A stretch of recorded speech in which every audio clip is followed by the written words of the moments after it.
Hello learners, welcome to my channel enlighten knowledge. आज हम बात करने जा रहे हैं कंज्यूमर इक्विलिब्रियम के बारे में। कंज्यूमर इक्विलिब्रियम को पढ़ेंगे इन डिफरेंस कर्व एनालिसिस में, मतलब जो आपका आईसी एनालिसिस है उसमें कंज्यूमर के इक्विलिब्रियम को कैसे ढूंढा जाता है। तो आज शुरू करते हैं इस लेक्चर को। Consumer equilibrium in the IC analysis. पहली बात ये कि कंज्यूमर इक्विलिब्रियम होता क्या है। हर एक कंज्यूमर क्या चाहता है कि उसको ज़्यादा से ज़्यादा सेटिस्फेक्शन मिले। जो भी वो खर्चा करता है, जो भी वो अपनी इनकम का एक्सपेंडिचर करवाता है, वो चाहता है कि उससे से ज़्यादा संतुष्टि मिले, सेटिस्फेक्शन मिले। तो कंज्यूमर हेल्प लेता है इन डिफरेंस कर्व एनालिसिस की, ताकि वो क्या कर सकता है, अपनी लिमिटेड इनकम को कुछ combination of different different goods पर खरीदने पर लगाए अपनी इनकम को, ताकि उससे उसको ज़्यादा से ज़्यादा क्या है, सेटिस्फेक्शन मिल सके। और जब कंज्यूमर को मैक्सिमम सेटिस्फेक्शन मिल जाती है अपनी लिमिटेड इनकम से, तो हम उसको क्या कहते हैं, that the consumer is in a equilibrium. मतलब कंज्यूमर अपने इक्विलिब्रियम पॉइंट पर पहुंच चुका है, अब वो वहाँ से बिल्कुल भी हिलना नहीं चाहता है। तो मैं आपको ये भी बात बता देती हूँ कि consumer equilibrium in the indifference curve analysis को पढ़ने से पहले आपको ये पता होना चाहिए कि प्राइस लाइन या बजट लाइन क्या होता है। तो मैंने वो आपको बता दिया है प्रीवियस वीडियो में। जिन्होंने वो वीडियो नहीं देखी है उसको प्लीज़ ज़रूर देख लीजिएगा, तभी आपको ये वाला कंसेप्ट समझ में आएगा। तो कंज्यूमर इक्विलिब्रियम की डेफिनेशन दी गई है। कंज्यूमर इक्विलिब्रियम रेफर्स करता है एक ऐसी सिचुएशन जिसमें कंज्यूमर क्या है, अपनी जो इनकम है या जो भी प्राइसेस दिए होंगे गुड्स के, वो उसमें लगाता है और ऐसी कॉम्बिनेशन लेता है जहाँ पर उसको ज़्यादा से ज़्यादा क्या है, संतुष्टि मिल रही हो, मैक्सिमम सेटिस्फेक्शन मिल रही हो, और वो उस पॉइंट से बिल्कुल भी क्या है, चेंज नहीं होना चाहता है। He is not willing to make any change in it. तो इसी का मतलब है कंज्यूमर इक्विलिब्रियम। वो एक ऐसे पॉइंट पे है जहाँ पर वो क्या है, अपनी limited income, prizes of goods भी दे रखे हैं और उस पॉइंट पे वो हिलना नहीं चाहता। वो उस पॉइंट पे उसको क्या है, ज़्यादा से ज़्यादा मैक्सिमम सेटिस्फेक्शन मिल रही है। नेक्स्ट पढ़ते हैं इसकी क्या क्या अजम्पशंस हैं। तो फर्स्ट अजम्पशन है कि जो प्राइस है वो गुड का, वो क्या रहेगा, कांस्टेंट रहेगा। नेक्स्ट इनकम है कंज्यूमर की, वो भी कांस्टेंट रहेगी। और कंज्यूमर को पता है, हर प्राइस पता है उसको, सारी की सारी चीज़ों का प्राइस क्या है, पता है। कंज्यूमर अपनी इनकम को क्या है, छोटी छोटी क्वांटिटीज़ में स्पेंड करवाएगा। कंज्यूमर रैशनल है, बहुत समझदार है, उसे पता है कि वो उसको मैक्सिमम सेटिस्फेक्शन किस पॉइंट पे मिलने वाली है। नेक्स्ट है कि कंज्यूमर फुली अवेयर है इंडिफरेंस मैप को लेकर। इंडिफरेंस मैप हमने पढ़ा था कि जो ज़्यादा ऊपर जो हमारी इंडिफरेंस कर्व होगी वो हमें ज़्यादा सेटिस्फेक्शन देगी। Higher the indifference curve means higher the satisfaction level. तो उसको पूरे से पता है कि इंडिफरेंस मैप के बारे में। परफेक्ट कंपटीशन है मार्केट में, मतलब क्या है, होमोजीनियस प्रोडक्ट है, प्राइस सेम चल रहा है, परफेक्ट कंपटीशन है आपकी मार्केट में। और last one is goods are divisible, कि जो गुड्स हैं हम उसको बांट सकते हैं, छोटी छोटी क्वांटिटीज़ में ले सकते हैं। तो ये इसकी क्या है, अजम्पशंस हो जाती हैं। Next is conditions of the consumer equilibrium.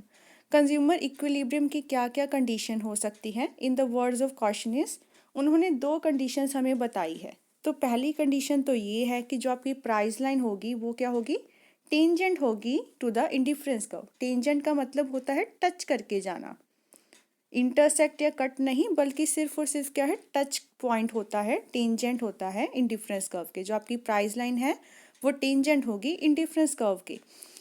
That is आपका जो मार्जिनल रेट ऑफ सब्सटीट्यूशन है एक्स वाई गुड का, वो किसके इक्वल हो जाएगा, P X over P Y. मतलब यहाँ पर हम ले सकते हैं कि जो स्लोप है आपका प्राइस लाइन का, वो किसके स्लोप के इक्वल होगा, इंडिफरेंस कर्व एनालिसिस के स्लोप के इक्वल होगा। तो ये आपका इंडिफरेंस कर्व एनालिसिस का स्लोप था और ये P X over P Y था। तो ये दोनों क्या हो जाएंगे, इक्वल हो जाएंगे।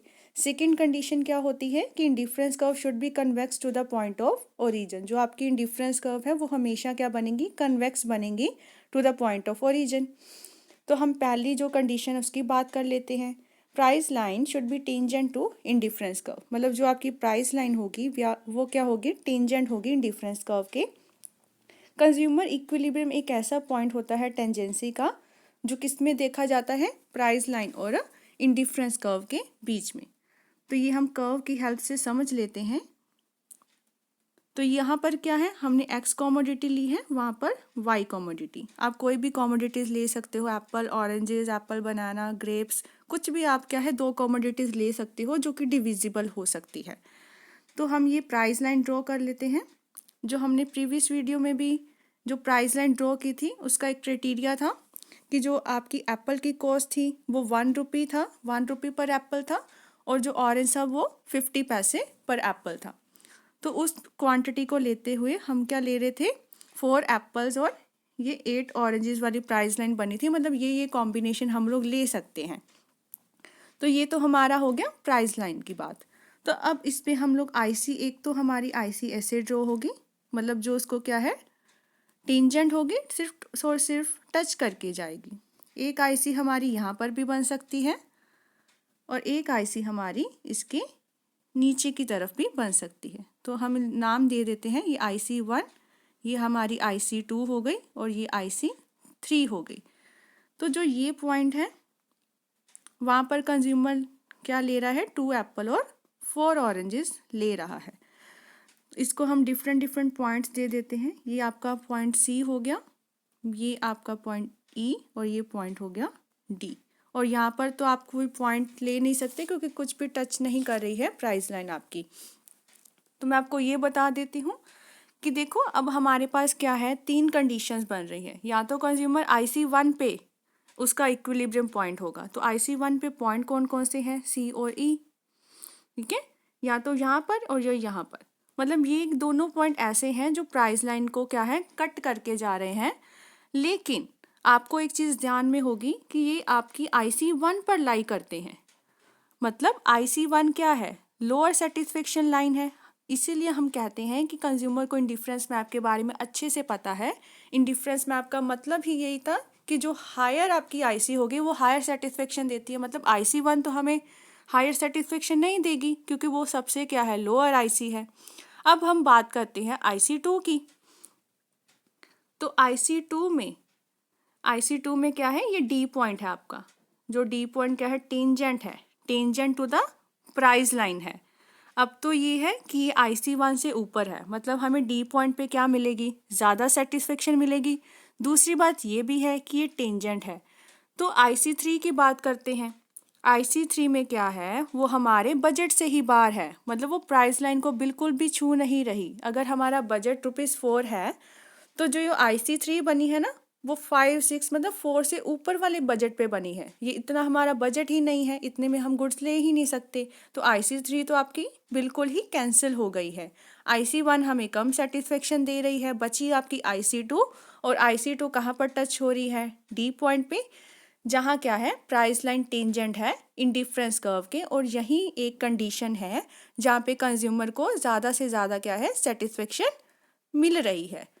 तो ये ऐसी कंडीशन जहाँ पे आपकी स्लोप है इंडिफरेंस कर्व की, वो किसके इक्वल है, स्लोप ऑफ प्राइस लाइन के इक्वल है। देखो बिल्कुल यहाँ पे दोनों की स्लोप इक्वल हो जाती है। यहाँ पर मैंने पहले ही आपको बता दिया है दैट PX/PY जो प्राइस लाइन की स्लोप है वो किसके इक्वल हो जाएगी, marginal rate of substitution of the XY commodity. तो आपकी फर्स्ट कंडीशन यही बताती है, जहाँ पर वो टेंजेंट हो गई तो वहीं पे कंज्यूमर को क्या है ज़्यादा से ज़्यादा इक्विलिब्रियम मिलेगा, ज़्यादा से ज़्यादा सेटिस्फेक्शन मिलेगी। ठीक है, नेक्स्ट बात कर लेते हैं सेकंड कंडीशन की। सेकंड कंडीशन है कि आपकी जो इंडिफरेंस कर्व है वो क्या है, होनी चाहिए कन्वेक्स होनी चाहिए ओरिजिन के। ये आपको मैंने पहले भी बताया है कि ऐसा क्यों होता है, क्योंकि इस पे हमारी जो मार्जिनल रेट ऑफ सब्सटीट्यूशन है वो डिमिनिशेस होती है, ना कि इंक्रीजिंग होती है। मतलब ये हमारी कनकेव नहीं बन सकती, ये कन्वेक्स ही बनेगी।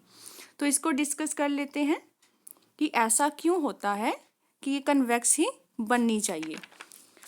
तो हम यहाँ पर भी वैसे ही सेम प्राइस लाइन को पहले ड्रॉ करवा देते हैं और मैं एक पॉइंट पे इसको क्या है कन्वेक्स बनाऊंगी। ये आपकी कन्वेक्स है IC1 जो टच कर रही है E पॉइंट पे, ठीक है। और नीचे हम इसको क्या बना देते हैं, कनकेव बना देते। ये देखो ये भी अब टच कर रही है, कनकेव वाली भी टच कर रही है, टेंजेंट है मतलब प्राइस लाइन के, ये हमारी IC है। लेकिन बात तो वही हो गई कि यहाँ पर जो आपका E1 पॉइंट है, E1 पॉइंट है, ये है कनकेव। कनकेव का मतलब क्या था कि हमारे जो IC की हम बात कर रहे हैं उसमें जो मार्जिनल रेट ऑफ सब्स्टिट्यूशन है वो क्या हो रहा है, इंक्रीज हो रहा है।